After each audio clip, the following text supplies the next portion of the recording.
Right, it's August 11th, 2010. We're at the Bears training camp in Bourbonnais, Illinois. And with us today we have Clyde Emrich, old school strongman. How old are you, Clyde? Presently 79. 79 years old. And what do you do for the Bears organization? Well, for 21 years I was a strength and conditioning coach, and then I moved over to administrative things. And the last 5 years, our new strength coach, Rusty Jones, asked me to come back and help in the weight room. So I've been doing all the platform work. Oh, okay. For the last 5 years. The Olympic lifts, that type of thing? Yeah. Oh, cool. So tell us a little bit about your background. When did you start your strength training? How old were you? 15 when I started, and I started actually, I bought a set of these stretch cables, used those for a little while, and then realized that I needed to get to the weights, and I made weights out of cement in my basement, started applying those. Never had a coach, never had a trainer. Read the books, Strength and Health, and some of those books around. Got all my information from there, and then just, guided myself through the training up until I got. So when you say you started with cement, did you just make cement blocks, or did you put them on the end of a barbell, or? Yeah, I did that. I had just a regular pipe, and I got these containers that used to get gallons of ice cream in, and cardboard containers, and I cut those at different levels, and then fill them with cement and put a pipe in the center until it dried, and I could then put it on the bottom. And that, that lasted just a little while. Got a couple of the fellas in the neighborhood active in lifting. We all chipped in and bought some weights, and I remember going to a place in Chicago, and I used to have to bring the weights back on the streetcar. So we'd stay in the back of the streetcar with the weights and then get off, and I'd stop and carry them to my house and into the basement. Well, nothing stopped you, huh? No, we kept going, and in fact, up until I made the Olympic team, I was still doing most of my training in the basement. Was training weights. I never owned an Olympic set. I used to have to go to a friend of mine that had opened a gym in Chicago, and I'd go there once a week or every 2 weeks and use his Olympic bar. And back in those days, what kind of lifting did you do? Was it like bench press, or was it the Olympic lifts? What? Well, in the beginning, like I said, I didn't know. I just read the book and showed a picture of somebody benching or pressing, and that's what I did. So as I progressed, and I always, my intention always was to just get stronger and stronger. So everything I did was always with that in mind. I always worked toward lifting heavier and heavier weights. As I saw the Olympic lifts and read about them, I decided that's what I wanted to do. I wanted to compete. So most of my training then was towards that, with the squats and the power cleans and the power pulls and anything of that nature. I do some benching, but it would only be to help the press. We weren't always thrilled with that because it would throw your timing off. You'd have to shoot the weight out.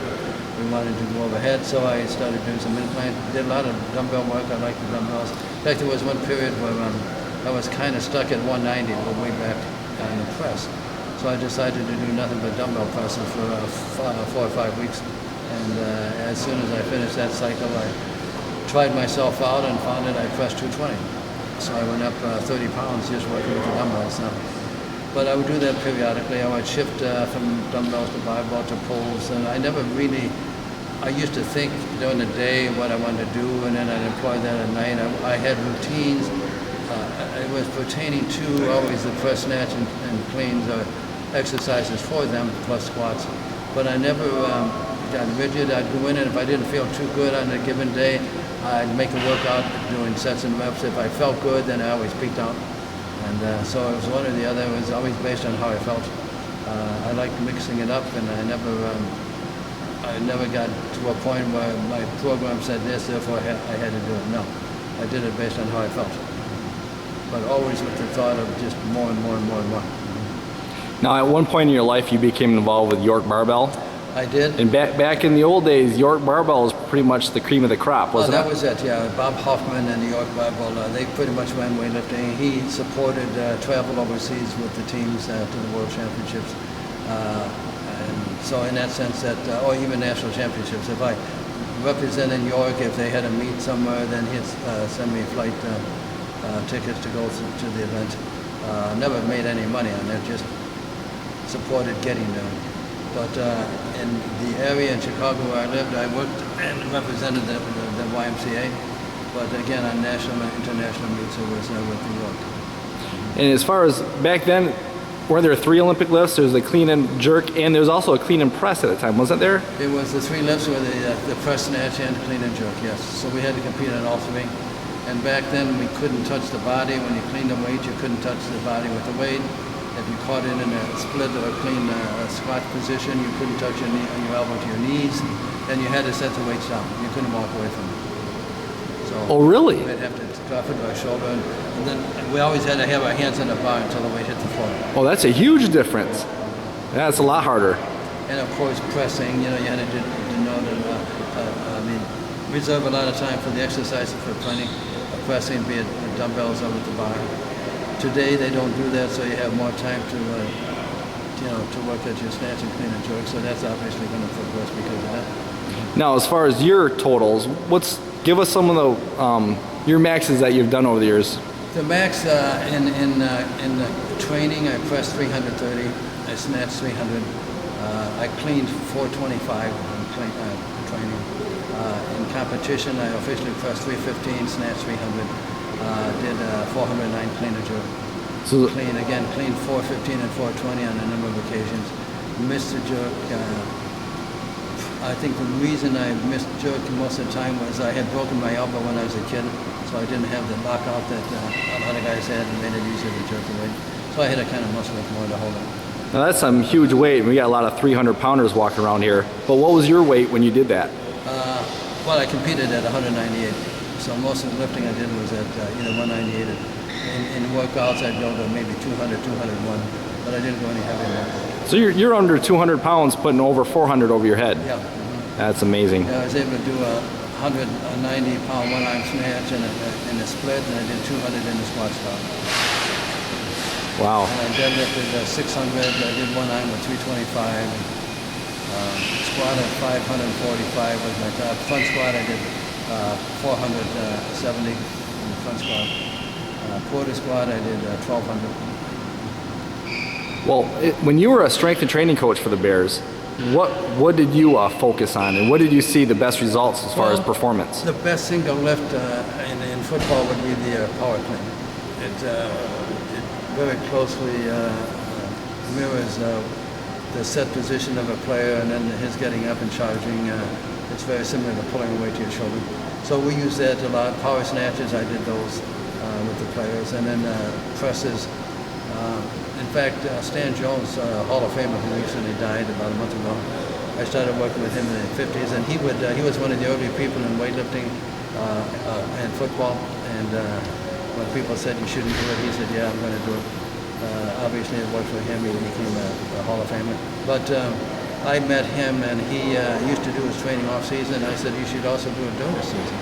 So in that period, he gained more than he did during the off season while he was playing football. I remember we worked up to where he cleaned and pressed 315 pounds. And that was, in fact, I haven't had anyone do that to this day. Really? We haven't been doing much, and I'll have to say that too. But Jerry Fontenot, an offensive center for us, I had him doing presses also back, and he got to 300. Didn't clean it, but he did press it. So those are the lists we did then. We do some of those today. Obviously, we still do the cleans and power snatches. And my goal on that is to get to what we call the 345, which is 300 power clean, 400 bench press, and 500 squat. If you do that, you've got a pretty good sense of balance and your strength. Can you do more? Absolutely. If you can do more, we go ahead. Now, it seems like in college, there's a big emphasis in development, getting stronger, but then when they come to pros, maybe because they're millionaires now, they kind of lose that? No, absolutely No? not. No, I mean, if they want to keep making that millionaire, stay in that status, I should say, they got to keep their strength up because they're competitive with the people that are coming out of college. So in that sense, the only thing I've seen change in recent years, when it all started, it was all pretty much the Olympic lifts that we did. There were weightlifters that were doing the strength coach stuff. Then they got to more the school-educated strength people, and so it kind of leaned a little bit more toward kind of a bodybuilding nature, and went through that cycle. And now it's coming back again to where showing that the results are much greater when you do the the Olympic lifts, you know, for the power that you're getting out of it, and which relates again to football. So it's pretty clear in your mind that the Olympic lifts, compared to the absolutely. bodybuilding type workouts, is a huge performance difference. Absolutely. There's a lot of the body. Well, I mean, we're doing benches in that, but I mean, we're doing it with more speed. Yep. And, More explosion. Doing stuff like that, but it's not in the sense of peeking out the bicep or tricep and getting the big pecs and all that stuff. We're not shooting for that, no. So what we're trying to do is get strong athletes. So the emphasis is on strength and power all the time. So, in rehabilitation, these other things are used, obviously, you know, to bring muscles back after atrophy from an injury. But the goal is a strong athlete. Now I'm eating lunch and dinner and breakfast with these football players, and I pictured them kind of having the Arnold Schwarzenegger bodybuilder. But looking at them, no, they just look like big athletes. Oh yeah, that's the goal. That's what I said. Yeah. But you'll also find that depending on the position, your receivers, running backs, and D-backs, and that are going to be more muscular because of they have to keep the body fat down. Yeah, and even your big guys, we try to get them. We test for body fat, and we try to keep them as lean as we can for the different positions. And so a running back obviously is going to be a whole lot less in body fat than an O-line or D-lineman. But even a D-lineman, we want them to be as trim as we can, because speed is the name of the game. We always want to get as much speed out of the athletes as we can. Well, if you're going to give advice to any high school kid who might be watching this video, what would you say? How to train in a nutshell? Well, emphasis should always be, you're keeping in mind that you want as much power as you can get. Power is strength and motion. Obviously, you got to get strong, but then the exercises that give you the speed of motion are your quick lifts, you know, the power snatch, the power clean, push presses, pressing. I would emphasize a lot of dumbbell work, and obviously leg work. The foundation, that saying that you can't shoot a cannon from a canoe, so if you're benching 500 and squatting with 300, that ain't going to work. You know, it should be the other way around, if anything. So you got to hit the foundation, and it means a lot of leg work, you know, so your squatting is still your number one strength exercise for getting strong. So, and then the next would be your power cleans. My recommendation for the three best lifts would be the squat, the power clean, and then dumbbell presses. Okay, excellent. And obviously you're in pretty good shape for a 79-year-old man. I shook hands with you and I thought you were going to break my fingers. You still work out right now? I do what I can. You know, obviously over the years, nature does this thing, and you get you know, a lot of aches and pains and that. Yeah. I do what I can, both aerobic and strength work. Yeah. And you have to do it to keep up with camp and the players that you're working with. You know. Yeah. So I work out 4 to 5 to 6 days a week on these different things. Well, you're looking good, and I really appreciate your time. I know you're a busy man. That's fine. I don't Okay. mind. Thank you, Clyde. Okay. Bye.